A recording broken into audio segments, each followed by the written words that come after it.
যুগনায়ক বিবেকানন্দ। উষার আলো পর্ব ৫। নরেন্দ্রের নিদ্রা ছিল এক অদ্ভুত ব্যাপার।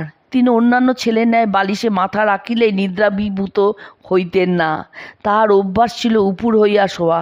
এই অবস্থায় নিদ্রার জন্য চক্ষু মুদ্রিত করিলেই তিনি ভ্রূমধ্যে এক অপূর্ব জ্যোতির্বিন্দু দেখিতে পাইতেন।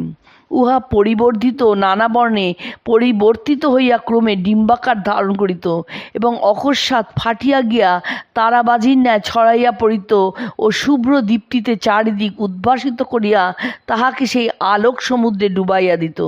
সেই সাগরে মগ্ন হইতে হইতে তিনি ঘুমাইয়া পড়িতেন। প্রতি রাত্রিতেই এইরূপ ঘটিত এবং তিনি উহা সাধারণভাবে গ্রহণ করিতেন ও ভাবিতেন, মানুষ এই প্রকারেই নিদ্রিত হয়। কাজেই এই অতি সাধারণ দৈনন্দিন ঘটনার কথা কাহাকে বলার প্রয়োজন বোধ করেন নাই। অনেক কাল পরে তিনি যখন শ্রীযুক্ত দেবেন্দ্রনাথ ঠাকুরের নিকট ধ্যান শিক্ষা করিতে যাইতেন, তখন সমবয়স্ক এক বন্ধুর কিরূপ ধ্যান হয় তাহা জানিতে উৎসুক হইয়া তিনি কথার চালে তাকে জিজ্ঞাসা করেন, আচ্ছা ভাই, তুমি কি ঘুমাইবার আগে একটা জ্যোতি দেখো? প্রশ্নের তাৎপর্য গ্রহণে অক্ষম বন্ধু আশ্চর্য হইয়া বলিল, না। নরেন্দ্র বলিলেন, আমি দেখি। এ কথাটি মনে করিয়া রাখিবে, বিছানা শুইয়াই ঘুমাইয়া পড়িবে না।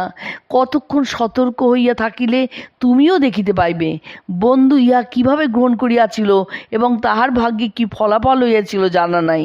তবে পরে 1882 খ্রিস্টাব্দে শ্রীরামকৃষ্ণ পরমহংসদেব এই জ্যোতি দর্শনের কথা শুনিয়া বলিয়াছিলেন, যারা ধ্যান সিদ্ধ তারাই ঐরূপ জ্যোতি দেখতে পায়। নরেন্দ্রের নিকট ইহা ছিল আজীবন দৈনিক ঘটনা, যদিও শেষের দিকে তিনি তত ঘন ঘন বা স্পষ্ট হইত না।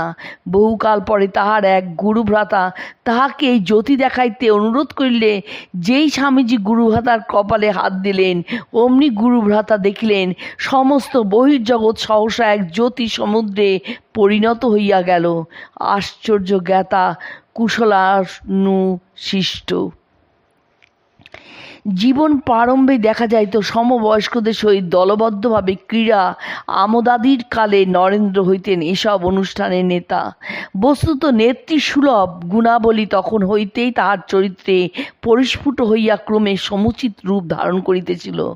এক মকর সংক্রান্তির দিনে তিনি পিতার অনুমতি লইলেন, সহপাঠীদের সহিত গঙ্গা পূজা করিতে যাইবেন।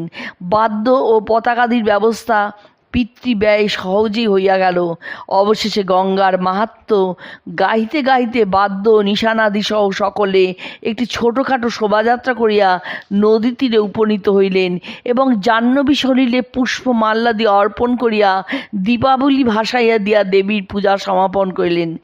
কলার খোলে প্রজ্বলিত ক্ষুদ্র ক্ষুদ্র ভাসমান দ্বীপগুলি বক্ষে লইয়া বালকদের পূজায় পিতা সুরধ্বনি যেন সন্ধ্যার মৃদু অন্ধকারে প্রসন্ন চিত্তে সহাস্যবদনে মন্তর গতিতে সাগরা বিমুখে প্রবাহিতা হইলেন।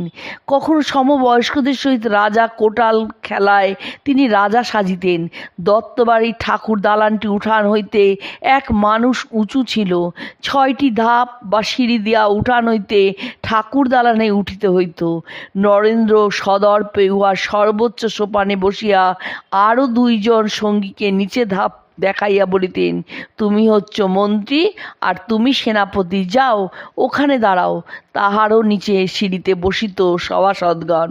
অবশেষে রাজদরবারের কার্য আরম্ভ হইলে কর্মচারীরা লণ্ঠিত হইয়া প্রণাম করিত আর রাজা প্রশ্ন করিতেন, মন্ত্রী, রাজ্যের খবর কি? মন্ত্রী কখনো সুখবর নিবেদন করিয়া বলিত, আজ্ঞা হাঁ, প্রজারা পরম সুখে আছে।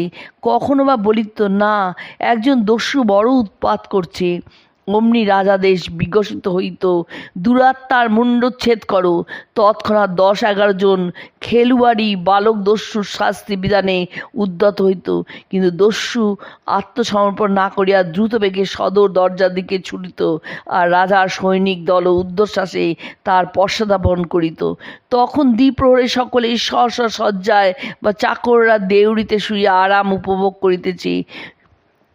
সশব্দে ধাবমান বালকদের উৎপাতে অতিষ্ঠ চাকররা তাহাদের ধরিয়া শিক্ষা দিবার জন্য পিছনে ছুটিত। কিন্তু বেগে পলায়মান বালকদের নাগাল না পাইয়া ক্লান্ত দেহে সহস্থানে ফিরিয়া শুধু মৌখিক ভর্ৎসনা করিতে থাকিত। নরেন্দ্র রাজাসনে বসিয়া এবং সব দেখিয়া শুনিয়া শুধু মৃদু মৃদু হাসিতেন। আরও কত রকমের খেলা ছিল। তখন কলিকাতায় সবে গ্যাসের আলো আসিয়াছে, আর সোডা লেমনেডের দোকান বসিয়াছে। নরেন্দ্র অমনি কলকবজা জোগাড় করিয়া গ্যাসের ও সোডা লেমনেডের কারখানা বসাইলেন। এমনকি সেখানে রেলগাড়িও চলিতে লাগিল। কতগুলো পুরনো দস্তা নল, মেটে হাঁড়ি খড় লইয়া তিনি বাটির উঠানে গ্যাস ঘর নির্মাণ করাইলেন। খড় জ্বালাইলা ধোয়া হইত, আর ওই নল বাহিয়া উপরে উঠিত। তখন নরেন্দ্র বিজ্ঞের মতো কোমরে হাত দিয়া গম্ভীর দৃষ্টিতে সব পর্যবেক্ষণ করিতেন, আর স্বীয় আবিষ্কারের সাফল্যে আত্মতৃপ্তি লাভ করিতেন। কখনো বা তৃপ্ত না হইয়া নাক সিটকাইয়া সঙ্গীতে বলিতেন, না, এ কিছু হয়নি, আরও আগুন দে, সব ফুল লাগা গ্যাস বড় কম বেরোচ্ছে।